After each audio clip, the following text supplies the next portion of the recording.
बिस्मिल्लाहिर्रहमानिर्रहीम। अस्सलाम वालेकुम। मैं हूं शकील कुरेजा। इमरान खान साहब के हवाले से आज बात करेंगे, जबकि मौलाना फजल रहमान साहब जो हैं एक बार फिर सेंटर स्टेज पे आ गए हैं, उस पर भी बात करेंगे। इमरान खान साहब इस वक्त मरकज़ी हैसियत इख्तियार कर चुके हैं, एक तवील अरसा गुजर गया। अगर मैं पहले एक तबसरा कर दूँ कि इस वक्त सूरत हाल ये है कि इमरान खान बमुकाबला ऑल, अगर ये कहा जाए तो शायद गलत ना हो। इमरान खान साहब जो हैं वो अकेले हैं, ऑब्वियसली पाकिस्तान तहरीक इंसाफ के सरबराह हैं, और तहरीक इंसाफ इमरान खान के बगैर कुछ नहीं है। तहरीक इंसाफ से मुराद इमरान खान ही हैं, ये हम नहीं कह रहे, ये उनकी अपनी पार्टी भी कहती है, और शायद हकीकत यही है। जो भी फैसला साजी हो वो इमरान खान साहब करते हैं। अब चैलेंजेस कौन से दरपेश हैं इमरान खान साहब को? एक तो ऑब्वियसली उनका चैलेंज जो है वो पॉलिटिकल है, फिर लीगल है, फिर इसके अलावा हुकूमत के साथ उनकी मखासमत है, और फिर इस्टेब्लिशमेंट जो है वहाँ भी है, फिर जेल भी है, और पार्टी के अंदर जो जंग चल रही है उसका भी उनको सामना है। सो ये बहुत सारे फ्रंट्स हैं जिनके ऊपर बैक वक्त वो इस वक्त लड़ रहे हैं। और हैरान कुन बात यह है कि मैं ज़ाती तौर पर इस चीज़ का एतराफ़ करता हूँ कि आसाबी जंग की अगर बात की जाए तो मुझे लगता है कि वो जीत चुके हैं। जीत रहे नहीं हैं, वो जीत चुके हैं, क्योंकि एक साल से ज़ायद अरसा गुजर चुका, उसमें सर्दी, गर्मी, बारिशें, हब सब कुछ आया, और पार्टी के ऊपर हर तरह का क्रैकडाउन आया, इलेक्शन आया, हर चीज़ आई। लेकिन इमरान खान साहब जैसे गए थे वही इमरान खान आपको आज भी नज़र आ रहे हैं। जो भी हालात बने आपको वो एक कदम पीछे जाते हुए नज़र नहीं आए। ठीक है, हिकमत अमली बदलती रहती है, लेकिन जो उनका उसूल है, जो उनका मौक़िफ़ है, उससे वो पीछे नहीं हटे। आप उसको गलत कहें, उसको सही कहें, जो भी कहें, वो उससे आपको पीछे हटते हुए नज़र नहीं आए। और ना ही जो उनकी टर्म्स और कंडीशंस हैं उनको उन्होंने कॉम्प्रोमाइज़ किया किसी भी जगह के ऊपर, ऐसी फील कहीं भी नहीं आई। और इस तमाम तर सख्ती के बावजूद आपको ये कभी फील नहीं हुआ होगा कि वो बेंट हो रहे हैं, या आपको महसूस हो कि वो झुक रहे हैं, या वो कॉम्प्रोमाइज़ कर रहे हैं, या वो डील का कोई इंदिया आपको मिले। अभी तक ऐसी कोई सूरत हाल नज़र नहीं आई। तो मैं इसको ब्रॉडर सेंस में जो कहता हूँ, आसाबी जंग जो है, यानी कि इस्टेब्लिशमेंट के साथ अलग, हुकूमत के साथ अलग, और कानूनी महाज के ऊपर जिस तरह उनके केसेस बने और सज़ाएँ हुई, और फिर पै दर पै, यानी एक में रिहाई हुई तो साथ ही दूसरे में डल गई। ये बहुत बड़ा शौक होता है किसी भी बंदे के लिए, बिलखुसूस अगर वो जेल के अंदर बैठा हो, उसको एक उम्मीद पैदा होती है कि ये मुकदमा जो है मंतकी नतीजे को पहुंच रहा है, क्योंकि उनके वकला उनको हर चीज़ बताते रहते हैं। और इमरान खान साहब खुद भी जेल के अंदर या अदालतों के अंदर मौजूद होते हैं, जो कि अब अडियाला जेल में लगती हैं, तो उनको भी आइडिया होता है कौन सा केस किस नौइयत का है, कहाँ तक है, और रिजल्ट इसका मुमकिन क्या हो सकता है। लेकिन उसके साथ ही एक फेट भी उनको पता है कि चाहे मैं इन सब में रिहा हो भी जाऊँ तो मेरी रिहाई जो है फिल वक्त वो मुमकिन नहीं है।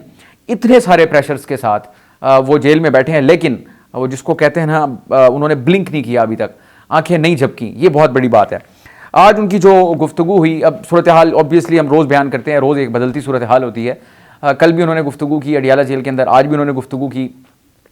इमरान खान साहब की जो गुफ्तगू है उसमें थोड़ी तलखी आपको आज नज़र आई, और उस तलखी की वजह यह है कि अब सख्तियाँ बढ़ गई हैं, और सख्तियाँ बढ़ने की मुतादिद वजूहात हैं। एक तो फैज़ हमीद वाला मामला, जो नेटवर्क और वो सारी चीज़ें हैं, फिर उसके तनाजुर में जो तबादले हुए वो हैं, और इसके साथ ही जो अब 8 सितंबर का जलसा है वो भी इस वक्त एक वजह बना हुआ है इस तलखी की। आज इमरान खान साहब ने अडियाला जेल में जो गुफ्तगू की सहाफ़ियों के साथ, उसके चंद नुकात जो है वो आपके सामने रख देते हैं। अभी आपको मैंने गुजारिश की, ब्लिंक करना या पीछे हटना या अपने मौक़िफ़ में कोई नरमी लाना या उससे पीछे हटना, वो चीज़ आपको नज़र नहीं आ रही। अब उनकी गुफ्तगू का आप अंदाज़ा लगाएं। मैंने आपको गुजारिश की, फ़रीक बहुत सारे हैं, इस्टेब्लिशमेंट के साथ बराह रास्त उनकी मखासमत चल रही है। हुकूमत और अपोजिशन, वो तो एक रिवायती हमारा मामला होता है, वो अपनी जगह मौजूद है। केसेस और सज़ाएँ अपनी जगह पे हैं, पार्टी के ऊपर सख्तियाँ अपनी जगह पे हैं।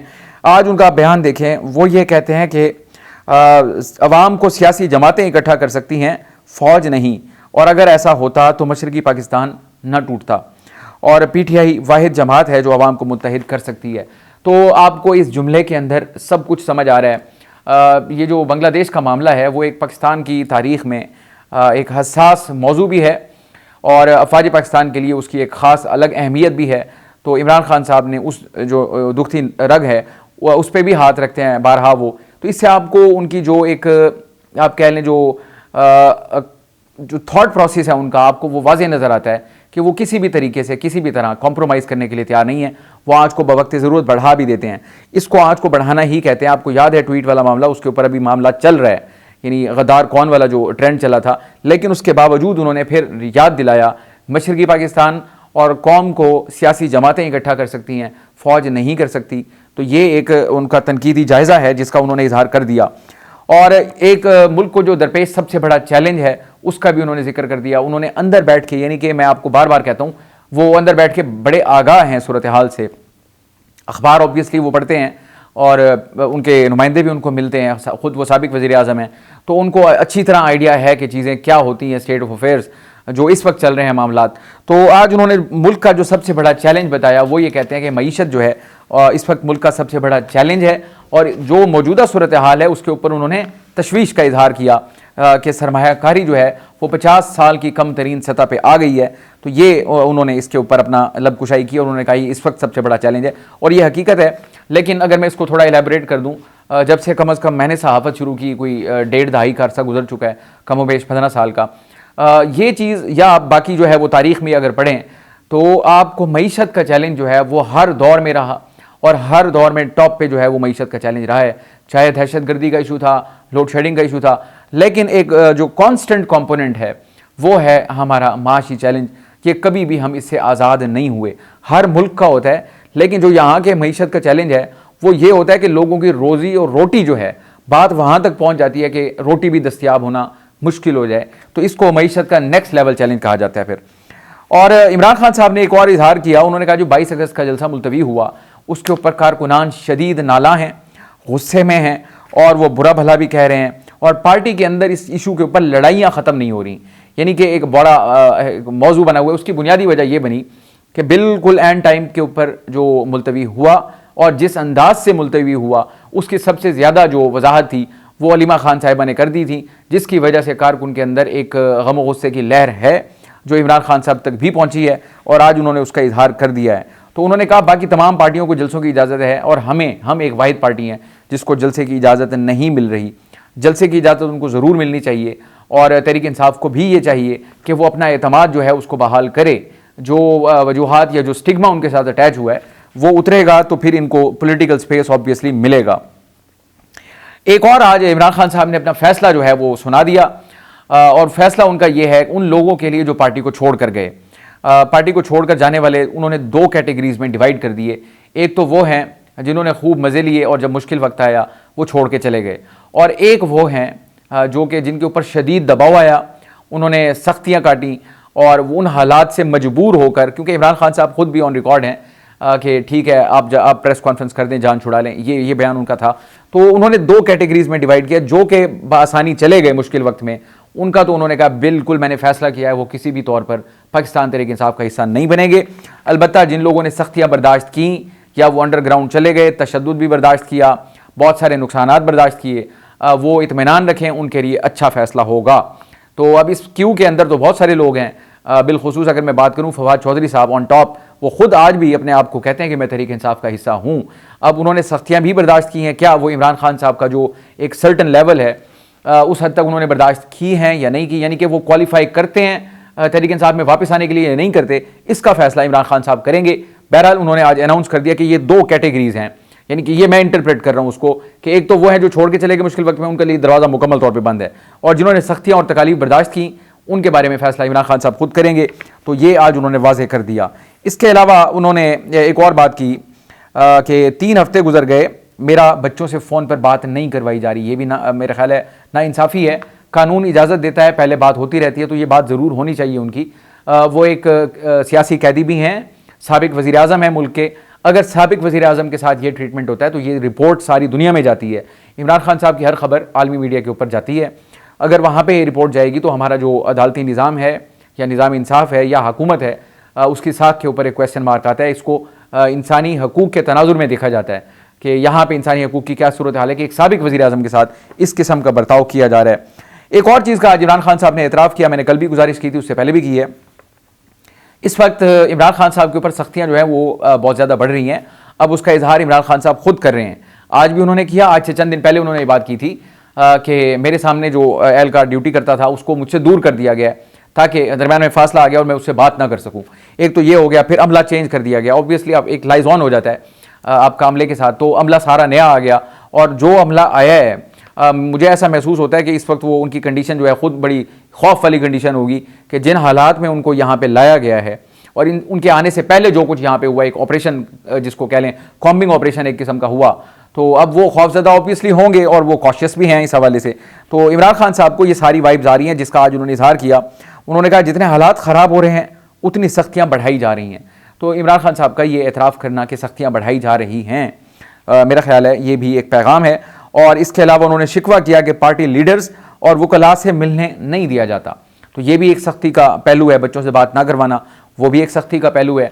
और आज तो नेक्स्ट लेवल हो गया, जब वो सहाफ़ियों के साथ गुफ्तगू कर रहे थे तो वहाँ पे डिप्टी सुप्रिटेंडेंट जो हैं जेल, उन्होंने मीडिया नुमाइंदों को इमरान खान साहब से बात करने से मना कर दिया, रोका, और वहाँ पे कुछ तलकलामी भी हुई।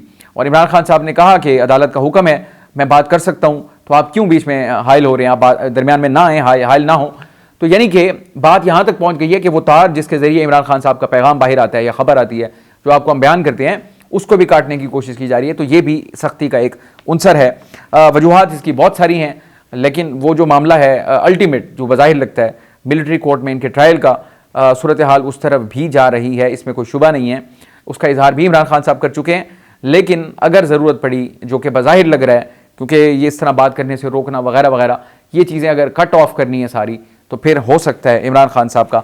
और बुनियादी वजह एक और हो सकती है मुमकिन, जो हमारी सिविल अदालतें हैं वहाँ पे जो इमरान खान साहब के मुकदमा जिस अंदाज में चल रहे हैं, और फिर जो वहाँ से मिलने वाली सज़ाओं का आगे हशर होता है, यानी कि सुपीरियर कोर्ट्स में जब वो आती हैं उसके तनाजुर में, यानी अपील की सूरत में हो। इस्लामाबाद हाई कोर्ट में देखे 3 मुकदमात का क्या हुआ, फिर और मुकदमात डालने पड़े, फिर इंसदाद दहशतगर्दी मुकदमात का क्या बना। तो ये सारे मुकदमे सिविलियन कोर्ट्स के हैं जो हैं वो ठहर नहीं पा रही सज़ाएँ। तो ये एक तशवीश का पॉइंट है।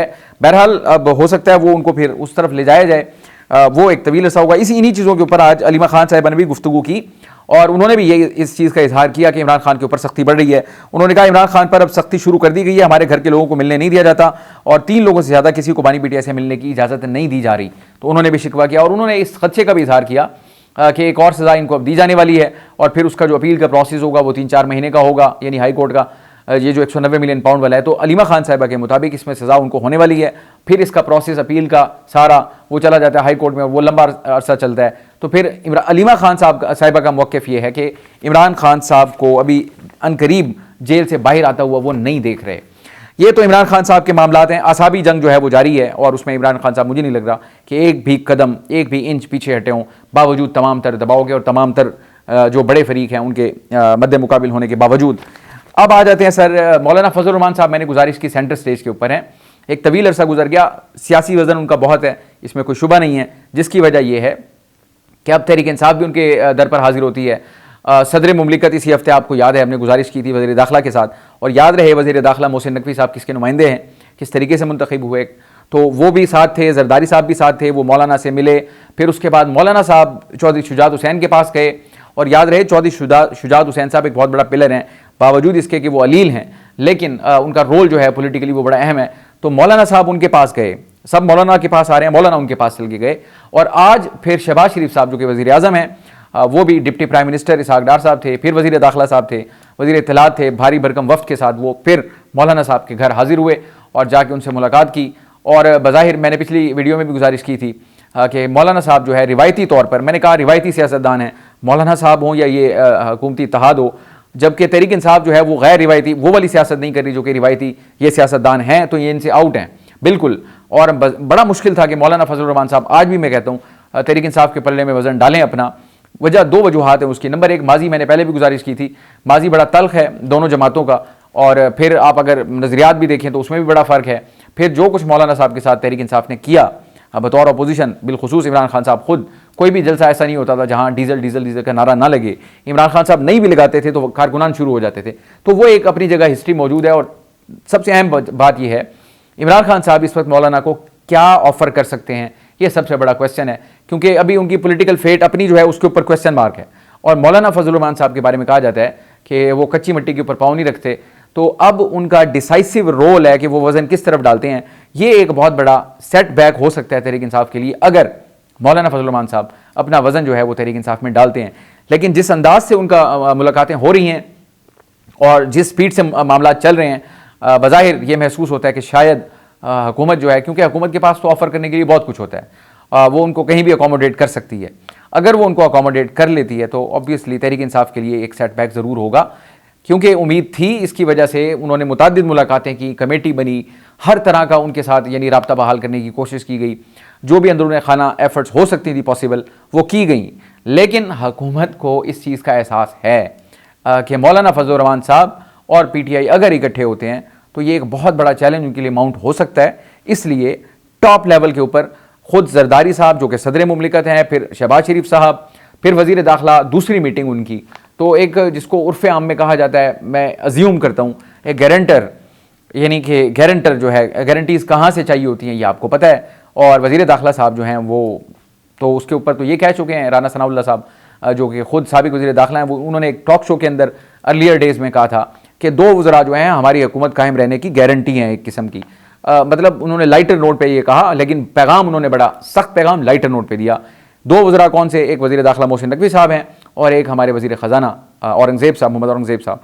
तो ये उन्होंने यानी यहाँ तक कहा था कि ये हमारी हुकूमत के कायम रहने की एक किस्म की गारंटी है। तो इससे आपको वज़न का अंदाज़ा होता है। दोनों मुलाकातों के अंदर यानी जरदारी साहब के साथ भी मोहसिन नकवी साहब मौजूद थे जब वो मौलाना के पास गए, और आज प्राइम मिनिस्टर गए तो भी मोहसिन नकवी साहब मौजूद हैं। इससे आपको अंदाज़ा होता है कि सूरत हाल जो है किस तरफ बढ़ रही है। आज के लिए इतना ही। आप हमारी वीडियोज़ को लाइक कर सकते हैं, चैनल को ज़रूर सब्सक्राइब करें, अपना फीडबैक कमेंट के ज़रिए आप हमारे साथ शेयर कर सकते हैं। आपसे इंशाल्लाह कल मुलाकात होगी। इजाज़त दीजिए, अल्लाह हाफ़िज़।